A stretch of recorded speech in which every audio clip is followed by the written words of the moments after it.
This is the Blastrer review you're looking for.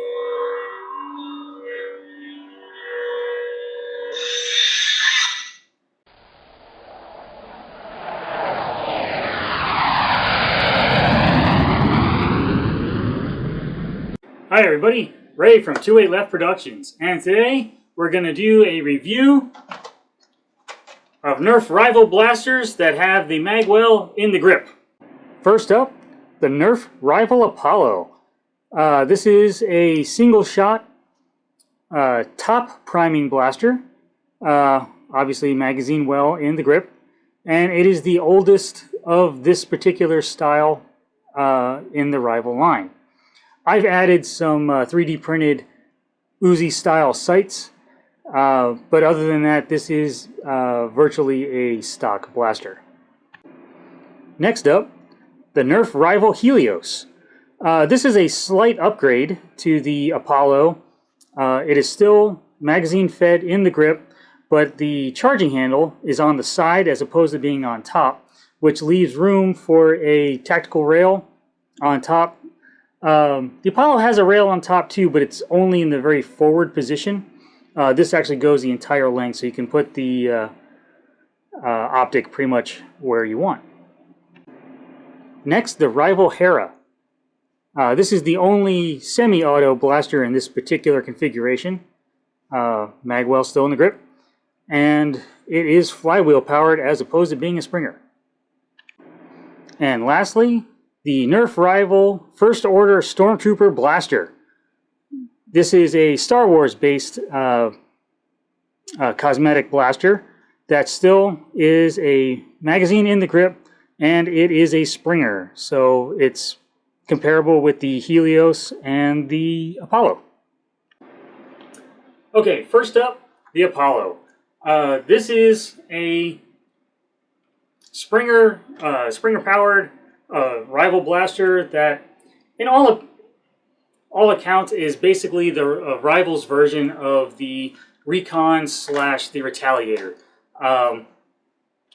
Most people probably know that by now because this video is coming out really late. But anyway, I consider it a pistol class because it can shoot it one-handed, even though it does have, well, it comes with a 7-round magazine, but it can take up to 12.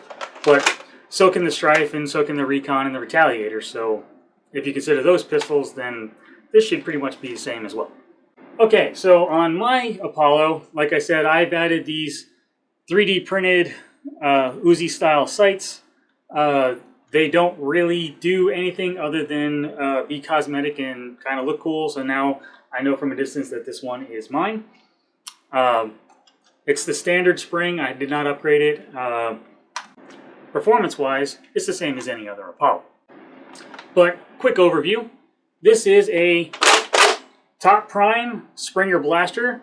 You prime it back once and pull the trigger, and you get one shot. You have to prime it again between each shot, and you do that until the magazine runs dry, which in this case would be a 7-round magazine. The grip on this, it's a little bit on the large size, but honestly, of this particular style of blaster, I think this one's the most comfortable. It is slightly rounded compared to the other ones. Honestly, the other ones have like little corners and stuff, and I don't really like them as much. And the mag release on this is really, really nice. It's fairly quick mag release. This is a nice sidearm. I probably wouldn't say this is a primary, but as a good secondary, this is right up there. The Rival Apollo does fall a little short in the primary category because it's too short back here. You can't really shoulder it without like really scrunching up, and there's no good place to really put your offhand here. There's like not enough room under here to really get a good purchase on it. I mean, the most you can do is you wrap your thumb through the trigger guard and hold on like this, but honestly, it's not the most comfortable thing doing it that way. You're better off just one-handing it and using it as a pistol. Okay, next, the Helios.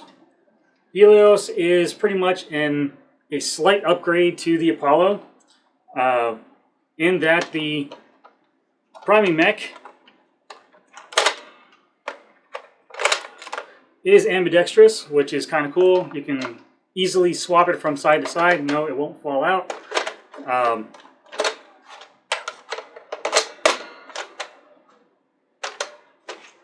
So that's kind of cool.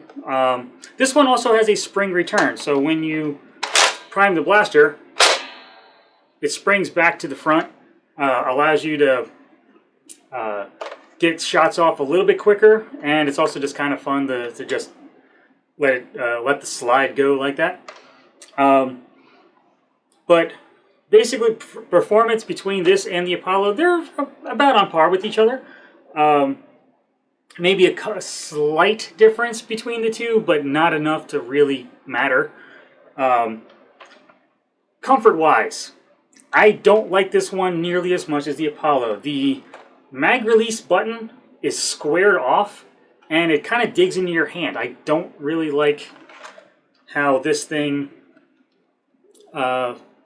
just like bites into the palm of your hand. It's a little uncomfortable for long games. I mean, it's not so bad when you're just, you know, messing around like briefly or whatever, but any real extended time, this thing is kind of uncomfortable.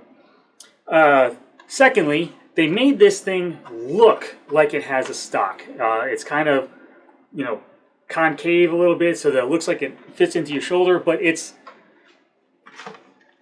the same size as the Apollo, so it's really cramped. If I try to prime this blaster in this particular configuration with the back of it acting like a shoulder stock, the priming bar smacks me in the face. That's not cool. Okay, next up, the Hera. The Hera is probably my favorite of this particular line.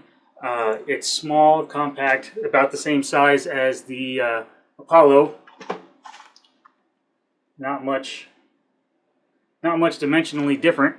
But this one is semi-automatic, and it has this nice foregrip that you can hold while you're, you know, got it situated here on your shoulder, which I kind of like. Keeps you relatively compact, so like you can get into CQB relatively easily without too much difficulty, without having like this big long blaster and whatever, and I kind of like that.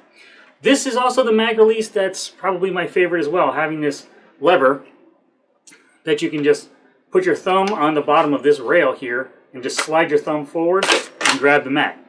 This is probably the easiest one to reload. I really like that. Grip wise, it's more rounded than the Helios, which is definitely a little bit more comfortable. This bar right here, this coming up, does hit the bottom of your wrist a little bit, but honestly it's not that bad. It's only really noticeable in like if you've been using this blaster all day. But pretty much everything I have to say about the Hera is positive. I really like this blaster, but the only drawback I have of it is wide. It is thick. This blaster needs to lose a few pounds. I'm joking. All right. The Nerf StormTrooper blaster, or the Nerf rival StormTrooper blaster, First Order blaster. This thing is kind of big. It's kind of... This is I would call this a primary class just because of the size of this thing. In fact, Hades to scale, they're the same size. Alright, so why would I take this particular blaster over the Hades? Primary for looks. Aesthetically, I like this thing. This thing is awesome looking.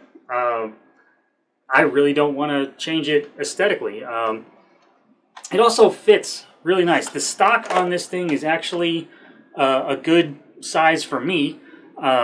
Being 5'11", I'm not exactly the tallest person in the world, but I'm not exactly small either. And even with my monkey arms, This thing is a good size. I really, really like the size of this particular blaster. The grip. The grip is a little funky. It's kind of like the Helios, where it has this nub here where the mag release is. That's kind of, it's not as bad as the Helios, but it's not as smooth as the Apollo. I like the Apollo one a little bit better, and the Hera one way better.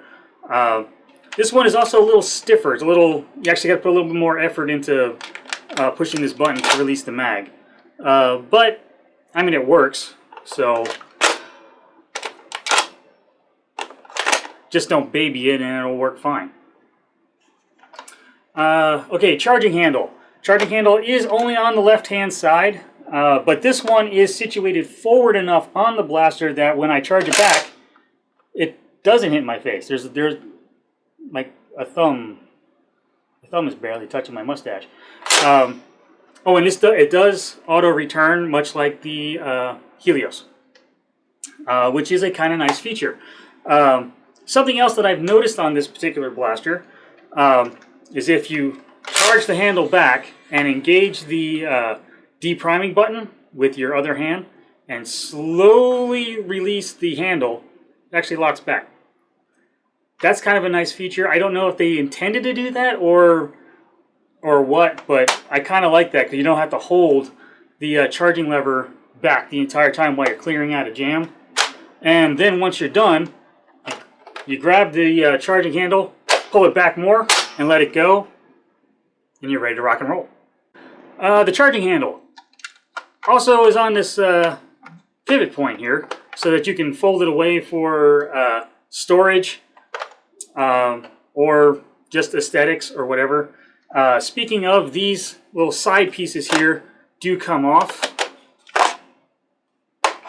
Again, probably for storage, because aesthetically they look cool. But honestly, in a battle, I would probably take them off just to make sure that I don't lose them. Either that or I glue them in place, but to be honest, I'm not sure I want to do that because there's holes here that actually go all the way through to the internals, and I'd be a little bit afraid of getting something in there unless I took the entire blaster apart, glued the whole thing on, and then waited. I mean, I could do that, but I really don't want it. Okay, the cheek pad back here. This is actually really, really comfortable. It's rounded off. It's smooth, which is nice. You get a nice cheek weld in here. And this optic, and I use that term loosely, is just a tube. There is no crosshairs in it. There's nothing to obstruct your vision. It's just a tube. And I kind of like that because with both eyes open, you can see down the optic, but I can still see out over here, and I can still figure out where I'm aiming because of the outline of the tube superimposed on your vision, which is really, really nice. This is, overall, I think this is a really nice design of a blaster. Okay, cons of this blaster. The safety switch. You can't reach it with your thumb. You actually have to use your other hand to engage and disengage the safety, which is not a big deal, but sometimes it'd just be nice, to just click it off and, back on or whatever as needed with your thumb, and you can't really do that. Secondly, this is it's pretty much a right-handed only blaster. It's set up so the charging handle is only on the left-hand side, and these extra cosmetic pieces here are situated on the right, and there's no way of swapping it over from the left hand to the right-hand side. Another con of this particular blaster is, well, it is kind of large, and if you're a smaller, younger Nerfer, this may not be a good blaster for you. It is kind of a bigger blaster. It fits well for me, but like I said, I'm an adult, so this fits my adult frame fairly fine. I believe this is set up for, on the box, it says like 14 and up. And yeah, I believe it, because honestly, this grip is kind of big. I don't have the biggest hands in the world, but I can't, my fingers don't grab all the way around here. So my thumb barely touches my fingers as is. So this is a very large grip. The foregrip is situated fairly far forward too. I mean, you could put your hand here, but it's not as comfortable as the grip is intended to be used up here. Between the three springers, the performance is pretty much on par with each other. Not anything really to write home about, as opposed, from the rival line in general. So pretty much, I would say go with the blaster that honestly looks the best to you or fits best in your hand. In those categories, I would say this one I think looks the best. That's my personal opinion. But I think the Apollo fits the best in my hand. The StormTrooper blaster, if you're using it two-handed like it's designed to do, comfort-wise it's not bad, but I think the Apollo is just a little bit more ergonomic, and you can actually, like, I've seen people holster these and or put slings on these and just have it, as a secondary, which is kind of a nice thing to do, versus this, which is pretty much going to be your primary if you're going to be running this, because this is way too big for a secondary or a backup pistol. And honestly, I wouldn't even classify this as a pistol just because of how big it is. I mean, yes, you could shoot it one-handed, but because it's not exactly heavy, but it's still a big blaster, and I wouldn't classify this as a pistol. So that's my review of Nerf rival blasters that have the Magwell in the grip. If you liked it, please hit that subscribe button, and over here is a video that YouTube thinks you should watch. Why? I don't know. They just think you should watch it. And over here is a video that I'll add in post. I'm Ray with 2A Left Productions, and I'll see y'all later.